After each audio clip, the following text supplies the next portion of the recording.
What's happening there, Reject Nation? Greg and John here. We're gonna watch from the Heavy Spoilers channel. Paul. He's gonna love this. He's gonna love this impression. Paul. Where's that comment? Crikey, Paul. Ah, dad jokes coming your way. Do you like a spot tea, Paul?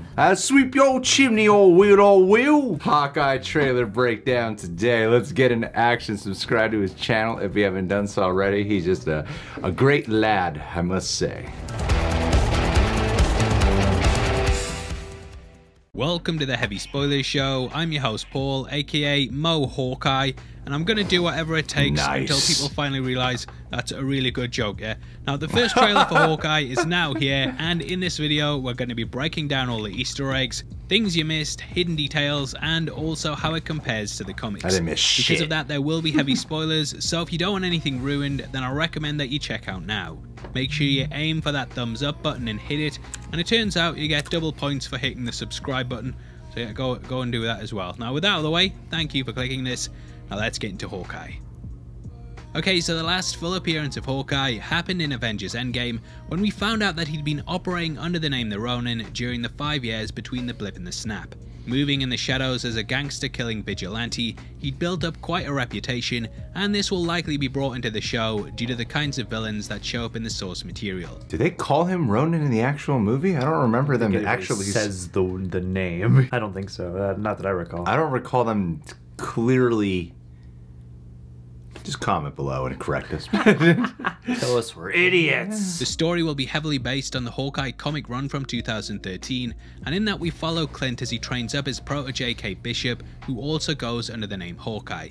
Set to release on November 24th, the series will follow the pair as they fight crime across the Marvel Universe in what will probably be the most grounded Disney Plus show so far. I mean, I hope it can be grounded for what the MCU is. You know, you say grounded and that's exactly the most grounded. But when it comes to like the Matt Fraction run, that was one of the things that was heavily embraced about it, was how a lot of times before that, Hawkeye was a character who they tried making seem like larger than life or more super heroic than he actually is, where they really embraced the fact that he is very human. And I mean, just from the image alone that you were seeing here, you see he's like all bandaged up and everything. He's got the hearing aid piece here in the trailer showing that he is very human. In terms of going grounded, that's what I'm hoping they really delve in with. Specifically, Clint Barton is portraying that side of him, the very human angle, that he's not one of the superheroes, you know, despite the fact he's got insane accuracy with Embrace that street level. Now, the first thing I want to talk about is Florence Pugh, who will be reprising her role in the series as Yelena Belova. Black Widow ended with Val going to her and telling her that Clint was responsible for her sister's death. I think that in the series she will obviously seek revenge and become one of the major antagonists for it, but that by the end she will learn the truth about what really happened, and this will make her switch sides. Potentially, we might even see her join the Avengers in this series, and it is possible that she'll take over the Black Widow mantle, much like how she did in the comics. And then she and Kate will go to Budapest. They're either going to be segueing into Young Avengers, which seems ideal, or West Coast Avengers. I'm hoping for West Coast Avengers. I know I said in our trailer reaction at the very tail end of it, we need some LA-based superheroes, man. The East Coast does not need as much help anymore. I got so many people. Where all the heroes start. We need the West Coast Avengers going. Come on. It's like you already got Lang in San Francisco. Iron Man did have a little setup there in Iron Man 3. Oh, and Shang-Chi. Yeah. Yeah, more San Francisco. Yeah. West Coast Avengers. Everyone's in San Francisco or Malibu, man. Now, we open in the midst of December with Clint and his family having a Chinese meal and celebrating being back together. His daughter Lila, of course, opened the start of Avengers Endgame. It's nice to see them all happy once more, as that's what Clint wanted more than anything. Briefly I think happy. It's great how she says this is the first Christmas they've had together in years, as they were of course snapped away for 5, whereas he wasn't. Now, even though the trailer hasn't been out long, a lot of people have been asking why his wife isn't there, and I'm unsure if they split up or not after she learned about what happened in the 5 years.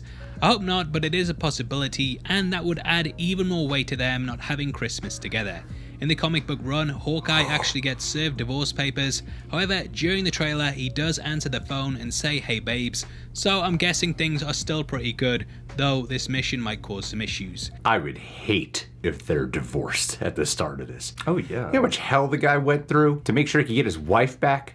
his family back. Endgame starts off with the loss of the Barton family. The first reveal that the snap worked is when he gets his phone call. I think it would be such a crappy starting off point if he's divorced. I would hate that. Absolutely hate that. And it would be a waste of Linda Cardellini's talent, because she's a talented actress too. Like, yeah. I'm talking about Jeremy Renner. Of course, of course. Can't lose sight of the main focus here. I'm kidding. You make a good point, John. Now cut to what I believe is Broadway, and we see a Steve Rogers musical, which appears later on in the first look.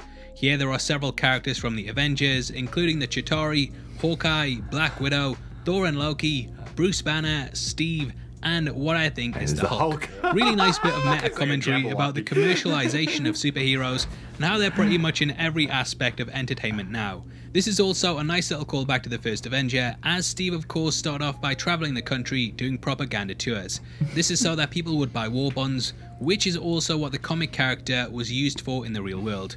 He clearly takes them to the show, and at his hotel room catches Kate Bishop masquerading as the Ronin, which is of course his old identity. Hawkeye sends his family off in order to go and look for her, and it's clear that the past has caught up to him at this point. Now we cut to the Marvel Studios logo and see that a flowing target has been superimposed over the top of it, creating a ripple effect. I love that. This is of course Hawkeye's symbol, but if we're reaching, which we always are, it could be a ripple effect that has been caused by his actions during the snap. Yes, I said it was a reach. Now for the next part of the video, I want to talk about the comics and the brief outline of what happens in them, so that you can see how the trailer lines up with that series. Please. The first major enemies that we need to talk about are the Tracksuit Mafia, who are led by a gangster named Ivan. I said in the trailer reaction, Tracksuit Draculas. Clint does dub them the Tracksuit Draculas, but they're more commonly known as just the Tracksuit Mafia, okay? Both are correct. They say bro, a lot of bro, and though they're not really major threats in terms of danger, they pop up from time to time throughout the run and attempt to kill Clint. In the comics, Ivan wears a blue tracksuit whilst the rest wear red, and it could be possible that the Skrull we saw in episode 1 of Loki was imitating him, and that's why he was pulled from the timeline. Oh, either way, they that would be awesome. And they end up tripling the vent and ousting the tenants. Clint takes matters into his own hands, takes them down, and also ends up having somewhat of an affair with a wife of a member known as Cherry. Clint too takes Ivan's dog, who is initially called Arrow, but after realizing how on the nose it is, he changes their name to Lucky. At one point we even get a full issue from their perspective, and they do some really creative stuff with it in the series that I hope carries across to the show. I hope there's one. Lucky will be appearing in the first season, and whereas Kate was already established in the comics at this point, the series will be telling her MCU origin. They have to do at least one episode or some little segment that cuts away to all just from Lucky's perspective. If it's not the full episode, at least like one plot line. Yeah, just cutting back to Lucky the whole time. Yeah, I would love to see that. Or a full-on Disney Plus series. Yeah, why not? Everybody should get one. Now we also know that Vincent D'Onofrio will be returning as Kingpin in the series. This was first reported all the way back in June, and he's a big character in the comic book run as well. When we last saw him, he was getting beaten badly by Daredevil, and he agreed not to expose his identity, as it would ruin his reputation having lost his empire to a blind man. Kingpin of course controls through fear, and whether the Daredevil show still remains canon, we won't know for a while, but lots of rumours and reports are stating that Charlie Cox will return as Daredevil in Spider-Man No Way Home.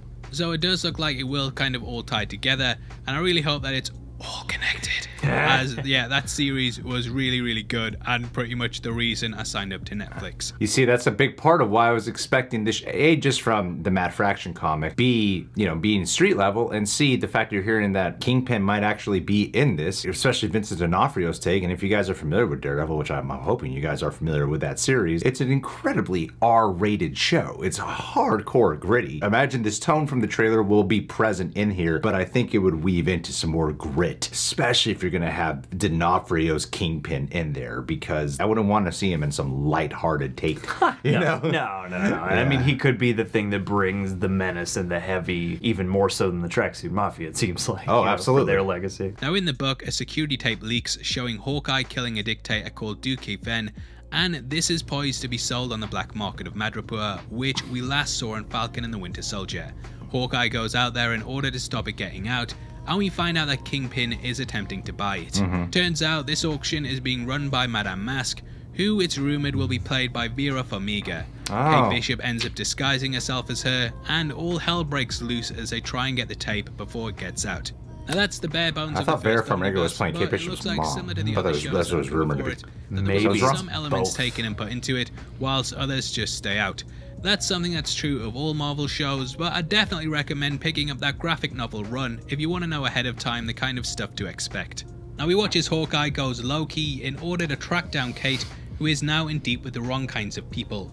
Taking on the mantle of the Ronin, she has inherited Hawkeye's enemies too, and it's nice to see a character getting some villains that aren't just Tony Starks. Now I actually think that Val will try and recruit Kate, but that she'll shut the idea down, and this will be the first inkling that the Young Avengers will be formed. She believes she's the world's greatest archer, but we see that she needs some practice when she completely destroys a clock tower with an arrow that has a tennis ball on it. This idea of all kinds of arrows is actually ripped directly from the comics, and in the car chase scene that happens, we see that they go through Hawkeye's armada. Later on in the trailer, the scene plays out almost beat for beat to how it does in the source material, even down to the car, which looks exactly like how it did in the comics. During this moment, the Hawkeyes are fleeing the Tracksuit Mafia with Cherry, and it ends with Kate using a boomerang arrow to take down the Mafia member that has taken them hostage. You also see the lead up to Central Station, and this is of course a very important location in the MCU, as it's where the Avengers assembled for the very first time. Cut to the Tracksuit Mafia, and we see them donning their infamous red colours.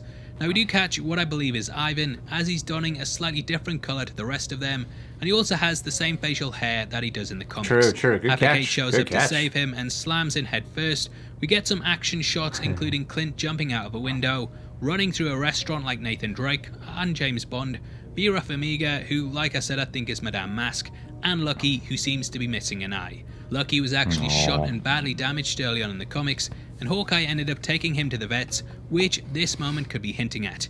We also get what I believe is a historical reenactment of a fight, and what might be the Rockefeller Christmas tree in New York. Never been there before, only seen it in the movies, and I think I might be right, but let me know if I'm wrong. You're right. But I also think that moment where the reenactment's happening, I feel like that's going to be one of those action scenes where they're trying to get away, so then they end up going into... finding themselves in a bunch of civilians who are also play fighting, and then they gotta pretend to not get too serious about it and also keep haste. So that way the henchmen don't catch them or whatever. Yeah, that's the kind of vibe I got from that moment. And I hate myself for not picking up on the car. Now we then catch the car chase, which as I mentioned is taken directly from the source material, and you might notice that the van says, "Trust a bro," and bro is of course the catchphrase of the Tracksuit Mafia. I did not catch that. We end with the pair jumping off something and turning around, and Hawkeye of course did this in the first Avengers movie, and it was probably one of his most iconic shots. This actually also pulls directly from the first page of the comic itself, and it makes for the perfect way to end this really fun trailer. Now as for my thoughts on the teaser, this was pretty much the show that I was the least hyped for this year. However, saying that, your boy is about to become a shillionaire, because I think it looks great, and it's brilliant that they've managed to make a festive romp as the show will be shown over Christmas. Who doesn't love Christmas? Who doesn't love bow puns? Absolutely everyone, and I think it looks really, really fun.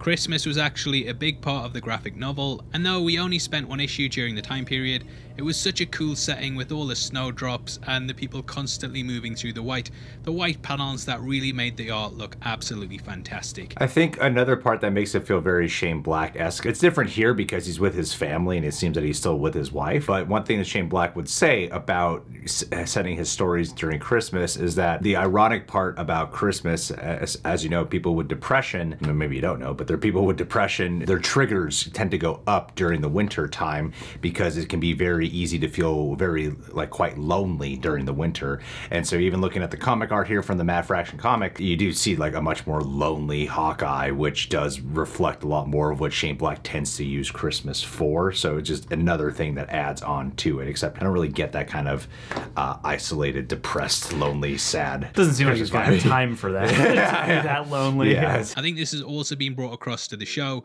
and is such a good setting for everything to take place. Graphic novel run is actually really, really good, and it's so well put together that I think it'll be a brilliant series if they stick to that. It explores a lot of Hawkeye's origins, which is something that we haven't really seen in the MCU, and also helps to introduce Kate as one of the Young Avengers. So far the MCU has clearly been building towards them, and in both WandaVision and Fatwoods, there were some key characters that popped up to let us know what's coming. I really hope that we explore what happened with Hawkeye in between the snap and blip, as that's such an interesting time that the MCU has just kind of skipped over. We haven't really had anything that's shown us what happened in those 5 years, and I would love to see the character arc that Hawkeye went on after losing his family. I feel like they will, because it seems like most of the sins of his past that are catching up to him are dealing with his time as Ronin. So you would have to make that clear as to why these people are really coming after him, you know? Unless it's just a bunch of Chitauri. We're going after you. Conflict whatsoever in terms of morality. Iron Man's dead, Cap is gone, Black Widow's dead. We can't get Thor, so we're going after you, Hawkeye. You're next on the list. You're the only reasonable logical next step. There are a lot of things in it that could really hit the mark. Overall, it left me quivering, and here's to the 24th of November. Really bad puns. Now, obviously, I'd love to hear your thoughts, yeah? I would absolutely love it if you dropped them in the comments below, so make sure you do. Thank you, Paul, for that video, man. I think we'll see more of his backstory. I believe, what is his name? He's so great in Better Call Saul. Please tell me in the comments the actor, Tony something. He's amazing in Better Call Saul. He's playing the swordsman in this show, which is kind of like Hawkeye's father, mentor figure. So I imagine if you're gonna get him in there, you're definitely gonna be exploring more of the backstory to Clint Barton. Anyway, thank you, Paul. Subscribe to Heavy Spoilers, subscribe to The Real Rejects, click that notification bell, hit that like button. Last but not least, Flev Doran. It's tradition that we shout you out in a Marvel-related video. I had to find a target of who to shout out. I aimed at that target and hit you, Flev. Now, Flev, you are bleeding on the ground, slowly dying out. I need to resuscitate you, but also, I feel like I gotta take a photo first. I aim again, and I snap that target photo, boom. Take a photo of you, take a selfie, put it on Instagram, be like, this is Flev Doran, longtime Patronaject, dying before me. He upped his pledge moments before his death. That's the kind of supporter we need all around. So thank you, Flev, that in your dying moments, you increased your pledge to $35 for the month because your account had been canceled post-dying. It's a reasonable amount, though. It's good. You're welcome.